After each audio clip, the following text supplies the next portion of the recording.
이 불교에서 삼천대천세계를 얘기하는데 아까 수미산 얘기했죠. 그 수미산에 보면은 지옥, 악이, 축생, 아수라, 천상이 있는데 천상에는 또 23천 그리고 4개의 큰 섬이 있는데 그 우리가 해당되는 섬은 남섬부주. 근데 이게 별이 하나라면은 그 별이 1000개 모인 거를 소천세계. 그 소천세계가 1000개 모인 거를 중천세계. 중천세계 1000개가 모인 거를 대천세계. 그렇게 해서 삼천대천세계라고 이제 부르는 겁니다. 자, 그러면 이제 465쪽 이제 과학과 우주 들어갑니다. 그러면은 대행 큰 스님은 우주를 과학을 어떻게 설명하고 있는가 보겠습니다. 심성과학 1. 개구리알 하나에서 원리를 찾더라도 그 가지수는 무한이라고 해야 할 정도이다. 그러하니 인지의 과학이 그 원리를 모두 밝힐 수 있겠는가? 오로지 부처님 지혜의 심성과학만이 그 모든 것을 규명할 수 있다. 2. 현대 과학 문명이 아무리 고도화되었다 할지라도 지금 벽을 뚫고 나갈 수 없는 상황에 이르렀다. 기필코 마음을 개발해야만이 이 벽을 뚫을 수 있다. 마음을 개발하지 않는다면 점점 살기 어려운 시대가 다가오게 된다. 왜냐하면 물질과 정신의 발달이 병행해야 할 텐데 지금 물질로만 치달아 막다른 골목으로 들어가는 형국이기 때문이다. 어떤 지금 우리 지구만 보더라도 어떤 물질 문명으로 이렇게 발달하고 너무 과소비, 그 다음에 무리한 개발 이런 것들이 이런 것들로 인해서 그리고 환경 오염 그리고 어떤 질병 이런 것들이 이제 다 이렇게 다가와서 종교계뿐만이 아니라 지금 전 세계가 이렇게 하다간 지구가 정말로 힘들고 어렵겠구나. 그렇게 해서 이제 기후 그런 회의도 며칠 전에 한국에서 열렸죠. 이제 그런 것처럼 이제 그런 이제 그 우주 지구에 관한 기후 변화에도 관심을 적극적으로 갖고 있다는 것. 3. 의학이 발달되었다 해도 바로 말하면 문제를 30%밖에는 해결하지 못하고 있다. 나머지 70%는 어디서 보충할 것인가? 과학이란 어차피 반쪽만을 다루는 것이니 50%를 넘지 못한다. 그러므로 나머지 반쪽을 채우려면 마음법, 즉 과학이란 이름을 빌리자면 심성과학을 개발해야 된다. 마음법은 심성의학, 심성물리학, 심성천문학이여 심성의 공학, 지리학, 생물학 등이 다 된다. 잠재의식과 현재의식이 다 개합되어 일심으로 돌아가지 않고서는 완전한 연구를 해낼 수 없다. 그래서 이제 그 스님이 이제 강조하는 게 심성과학. 그러니까 이 마음을 공부하는 것이 첫 번째로 돼야 된다.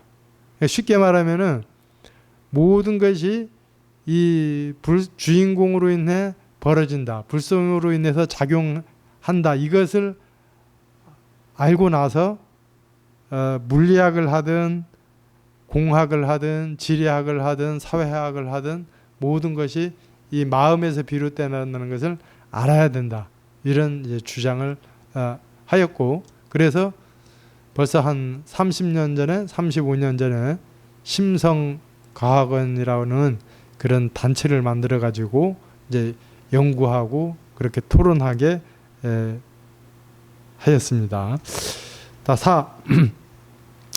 물질이 사람을 끌고 가는 게 아니라 사람의 마음이 물질을 끌고 가는 것이다. 이 근본을 모른다면, 이게 그 말이잖아요. 물질이 사람을 끌고 가는 게 아니라 사람의 마음이 물질을 끌고 가는 것이다. 사람의 마음이 내 몸도 움직이고 이 세상도 움직이고 있다는 것.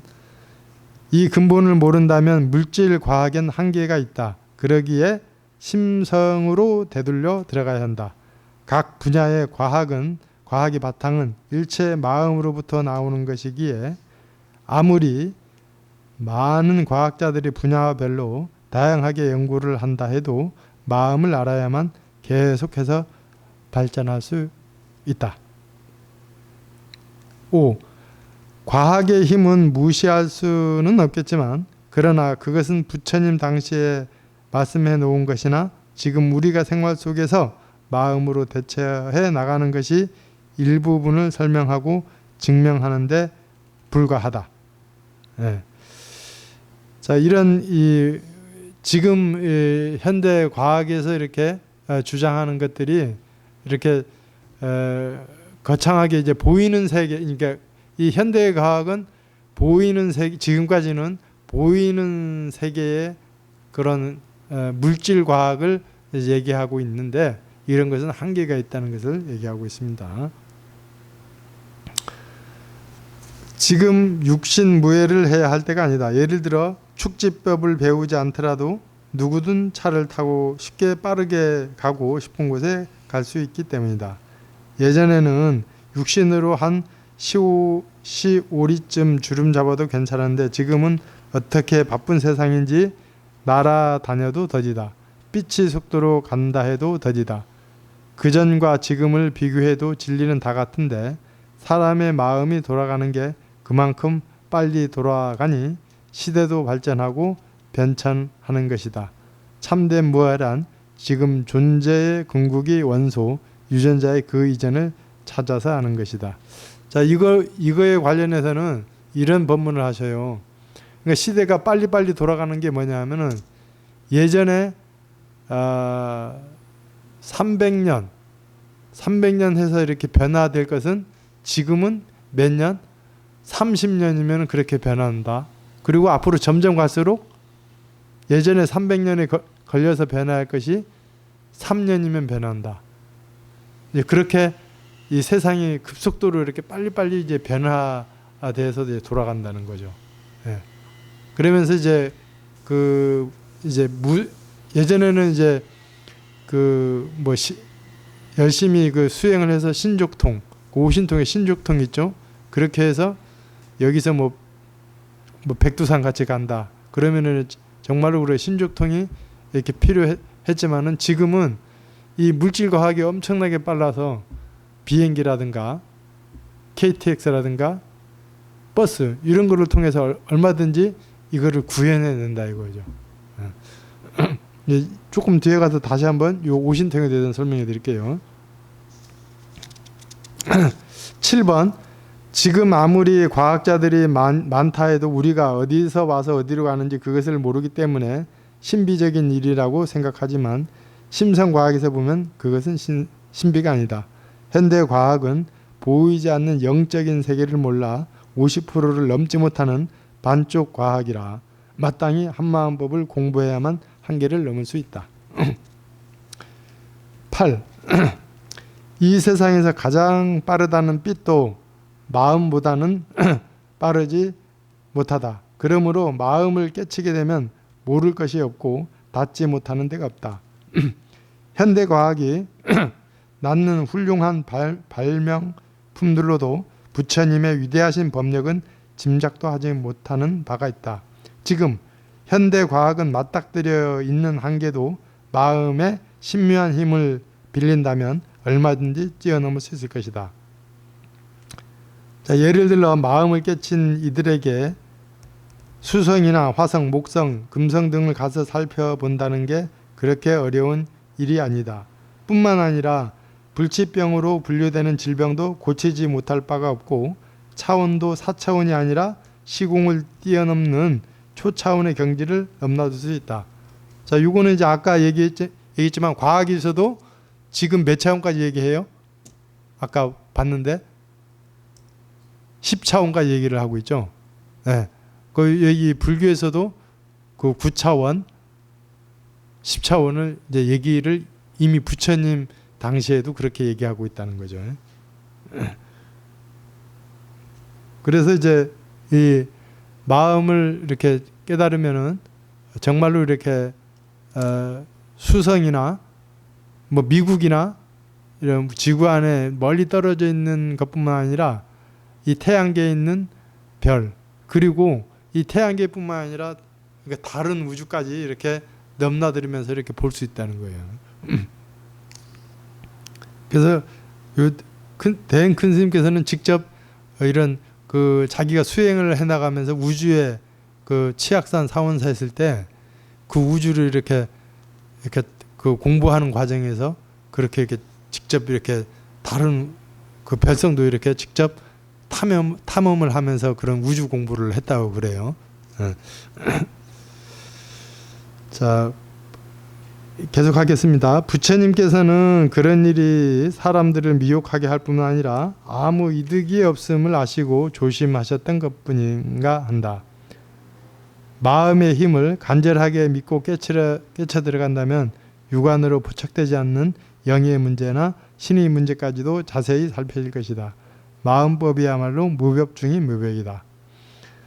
자, 부처님 법을 말하기 이전에 현대 과학 문명이 오신통은 한 셈이다. 단 한 가지 마음을 개발하지 못하고 있다. 그러기에 물질을 만들어 놓고 자기들이 그 물질로 인해 죽거나 고통을 받고 있다. 그래서 이제 현대 과학 문명이 오신통을 하고 있다는 말은 자, 한번 볼까요? 자, 천안통하죠. 천안통. 천안통 하면은 우리가 그 허블 망원경으로 우주를 관찰을 할 수 있죠. 그 다음에 실질적으로 요 인터넷 있잖아요. 인터넷으로 회의를 하면은 우리 멀리 있는 미국 사람하고도 이렇게 인터넷에서 이렇게 끌어다가 볼 수 있잖아요. 이게 천안통. 그 다음 천이통은 그 보면서 이렇게 우리 대화를 하잖아요. 이제 미국에서 이제 보살님 전화하죠. 딸 앞에. 그게 바로 천안통도 이게 동영상으로 하면 천안통, 천이통이 같이 되는 것이고, 그 다음에 소리만 들으면은 천이통. 이게 현대에서 실현되고 있다 이거죠. 현대과학이. 그 다음에 신조통은 아까 얘기한 대로 우리가 비행기를 타고 외국에 아니면 이제 다른 데서는 이제 과학에서 우주까지 이렇게 여행을 하고 있잖아요. 이게 신족통이 그렇게 실현되고 있다. 그 다음에 타심통은 뭐냐 하면은 남의 마음을 아는 것. 지금도 이거 개발 중에 있다는데 지금 예를 들어서 거짓말 탐지기 있잖아요. 이런 걸로 해서 거짓말을 하나 이렇게 탐지를 하고 있다 이거죠. 그 다음에 하나 숙명통은 뭐냐 하면은 전생을 아는 거 있죠. 전생을 알고 있는데 이제 과학에서 이제 그거를 이제 지놈이라고도 하고 게놈이라고도 얘기를 하는데 유전자. 그래서 이 유전자를 통해서 전생에 어떤 병명이 있었고 어떤 성질을 갖고 있는 거 다 이렇게 과학에서 그렇게 설명을 한다 이거죠. 그래서 이런 오신통이 현대 과학에서는 이미 이루어지고 있다. 근데 하나 정말로 아쉬운 건 뭐냐 하면은 누진통이라는 게 있어요. 누진통. 이 누진통은 정말로 이 오신통을 뛰어넘는 부처님만이 아니면 깨달은 성자만이 이 마음법을 개발해서 그렇게 활용하는 그런 신통력이라는 거죠. 그래서 이 과학이 아무리 발달을 한다고 해도, 그러니까 현대 과학이 아무리 발달을 한다고 해도 이 누진통은 실현할 수 없다. 그렇지만 우리가 이 심성 과학을 통해서 누진통을 현실화시킬 수 있다. 그렇게 이야기하고 있습니다.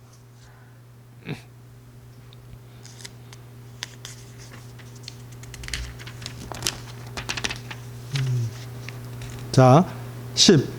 과학 문명이 발달로 물질을 쪼개는 기술 수준도 높아져 더 이상 쪼갤 수 없는 단계에 이르렀다고 하는데, 인간의 유의 세계 궁극에 이르러 무의 세계로 넘는 문을 발견할 수 있는 길은 부처님만 가르치신 게 아니라 당군 성인들이 다 가르치셨다.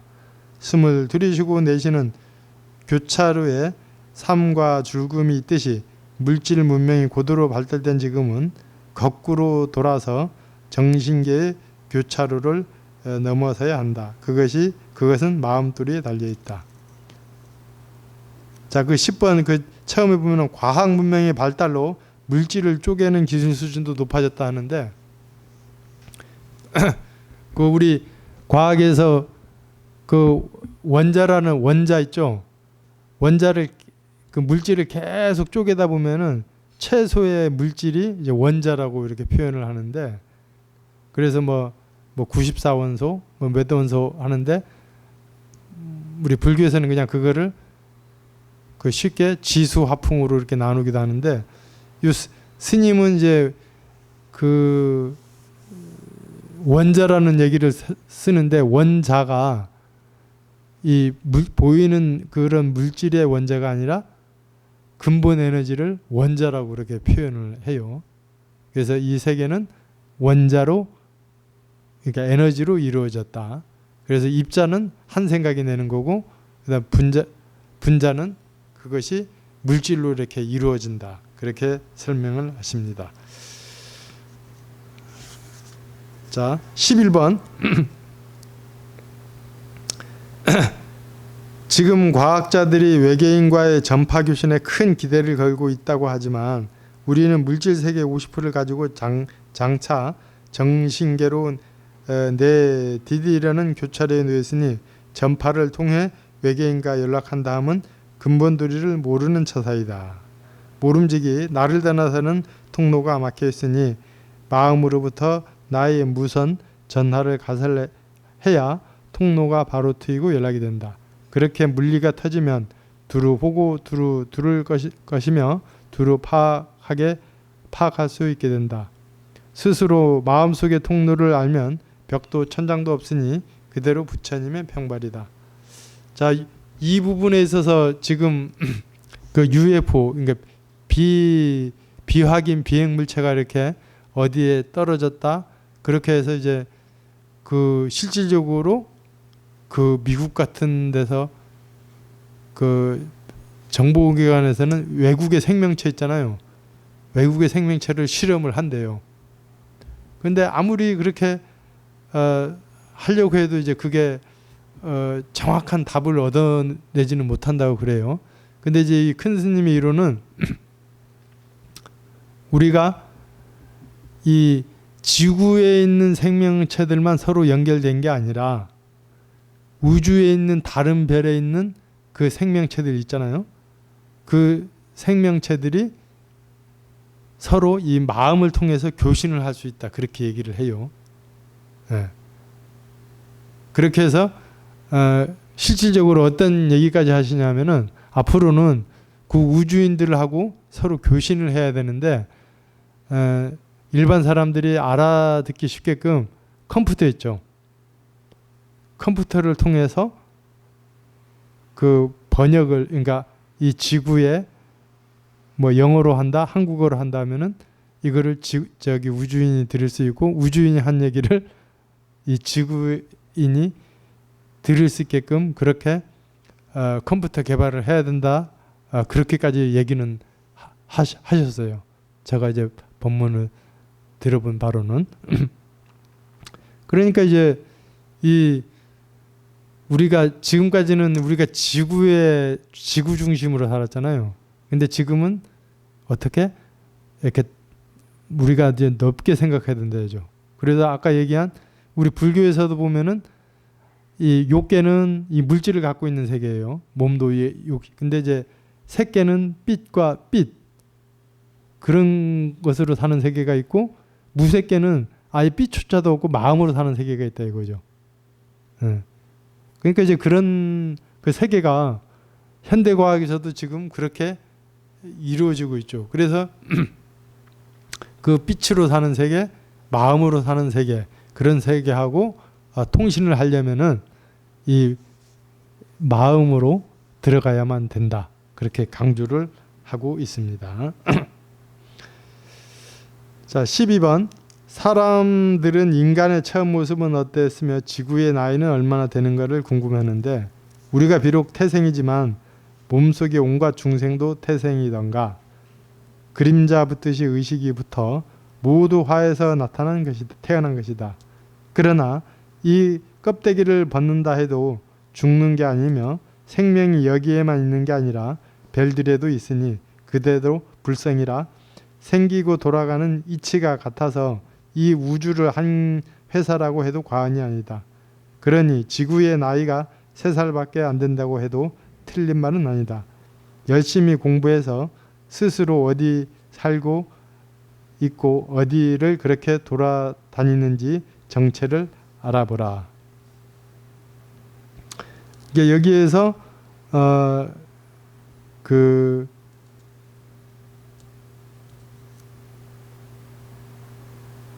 이 별들의 우리의 마음이 이렇게 퍼져 있다는 것, 그 다음에 지구의 나이가 이렇게 3살밖에 안 된다고 해도 틀린 말은 아니다. 요거는 제가 이제 정확하게 설명을 못 해드리고 이것도 제가 이제 안으로 이렇게 놓으면서 이게 왜 3살인가 이제 이런 거를 이렇게 만났을 때 이 안에 주인공에다가 이렇게 물어보는 거예요. 그러면은 이게 언젠가 이렇게 해결이 이렇게 나기도 하더라고요. 자, 13. 인간은 어떻게 모습을 드러내는가? 사대로 뭉쳐 사생으로 나투는 중에 원숭이로부터 되었다, 고릴라로부터다, 곰으로부터다 하는 얘기가 있지만 어느 하나로 규정할 수 없다. 왜냐하면 유전자의 진화력에 의해 구르고 구르면서 억겁을 거쳐 갖가지 채로 나투었던 때문이라. 축생이라 해서 그 모습 그대로 있는 게 아니고 인간이라 해서 인간대로 고정됨이 없으니 마음으로 자기의 체를 자기가 형성케 한 것이다. 자, 이 내용은 뭐냐 하면은, 그러니까 인간은 어떻게 해서 이렇게 진화되어 왔는가, 현대과학에서 그렇게 하고 있는데, 딱 우리가 고릴라가 조상이다, 원숭이가 조상이다, 딱 이렇게 단정 지을 수 없다는 거죠. 네. 이제 우리가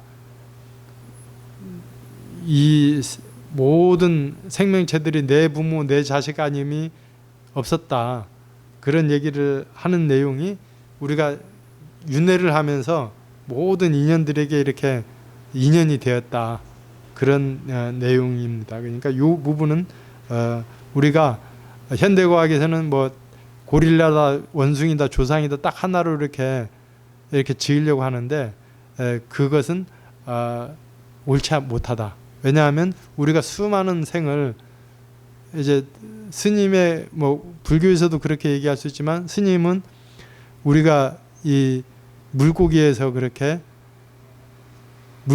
진화해서 육지로 나와서 그렇게 원숭이로 되고 이렇게 진화했는데 어느 걸 우리의 조상이라고 딱 단정지어 말할 수 없다.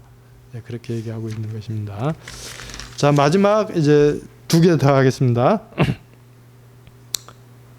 자, 4대가 다 독특한 맛을 가지고 있으니 그 자체로서만 있을 때 안목이라 했을 것이다.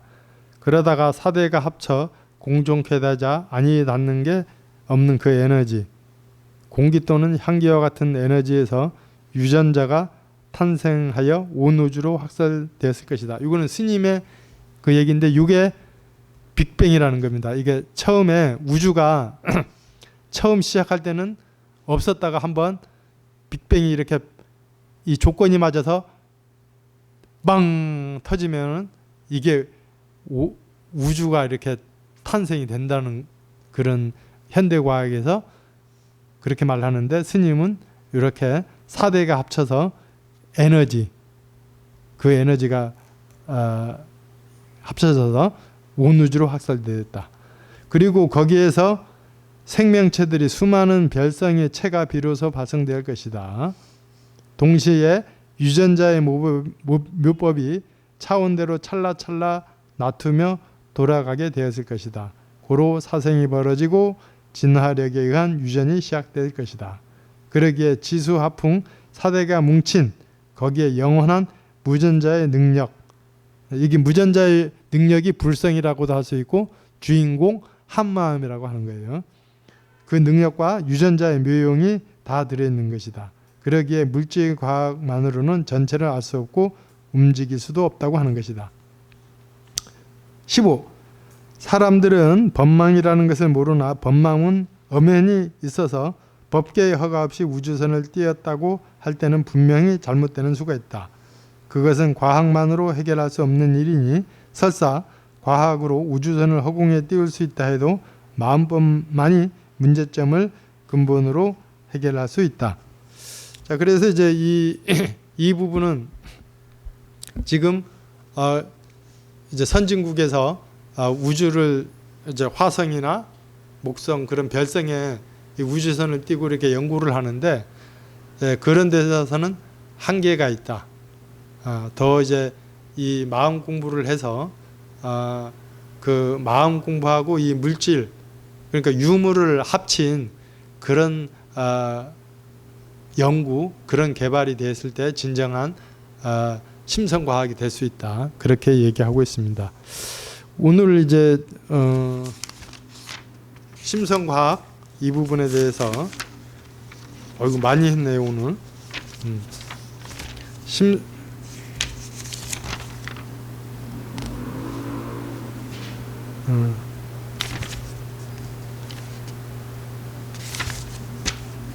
자, 심성과학을 얘기해 봤는데요. 이제 이 부분에 대해서는 여러분들이 재미있기도 하지만은 이해가 안 가는 부분도 있을 겁니다. 그러니까 이제 이런 부분을 잘 읽어보면서 지구 중심으로 여태까지는 생각했지만은 이 불교는 지구 중심이 아니라 우주를 넘어선 그런 우주의 중심이라는 것 그렇게 알고 있고 생명체들이 우리 지구에만 있는 게 아니라 저기 다른 세계 별성에도 생명체가 있다는 것 이제 그런 거 정도 좀 이해를 하면서 공부를 해 나가시고 다음에 또 이어서 계속 공부해 보도록 하겠습니다. 예, 이상 마치겠습니다. 자, 이해가 가십니까? 네, 저도 이해가 많이 안 가는데 이런 부분을 이렇게 공부하다 보면은 정말로 이렇구나 부처님의 세계가 이렇구나 이거를 이제 알게 되고 어떤 정말로 이 나라는 존재가 어떤 존재고 이 지구라는 존재가 우주에서는 어디에 위치해 있는가 정말로 이 우주론 이 불교의 우주론하고 이 현대과학의 우주론에서 봤을 때 이 지구는 정말로 점 하나예요. 점 하나. 네. 그리고 이 태양계도 지구는 고사하고 이 태양계도 우주에 하면은 변방 시골 그런 데 해당되어 있다는 거죠. 그러니까 우리는 이런 틀에서 또 정말로 이 고도화된 그런 생명체들은 그 큰 스님이 그거는 정말로 그 6.25 때 이렇게 봤대요. 우주선이 비행 접시가 있잖아요. 비행 접시가 정말로 이렇게 싹 나와가지고 그 우주인들이 내려와가지고 이 지구 그때 6.25 전쟁할 때 그래서 이제 스님이 얘기하기를 이거 이 같은 왜 생명체들끼리 이렇게 쌌나 그렇게 한번 연구하러 왔다네요. 이제 그렇게 그 다른 생명체들이 그렇게 지구에 그렇게 연구하러 이렇게 오기도 하고 그래서 그 생명체들은 정말로 그러니까 그 헬리콥터 뜨듯이 우주선이 그렇게 비행선이 그렇게 싹 순식간에 이동을 하더라는 거죠. 그러니까 이런 그 다양한 그러니까 고도로 발달된 그런 생명체들이 분명히 이렇게 다른 별에 있었고 그러니까 그 이제 불교에서는 그런 생명체들도 결국에는 그 색계의 차원의 생명체거나 무색 그러니까 색계 차원의 그런 생명체이겠죠. 그러니까 이런 생명체들도 결국에는 윤회에서 벗어나야 된다. 부처님의 가르침, 우리 스님의 가르침이 있는 것입니다. 그러니까 이 정도 하고 이제 사홍서운을 끝으로 법회를 마치도록 하겠습니다.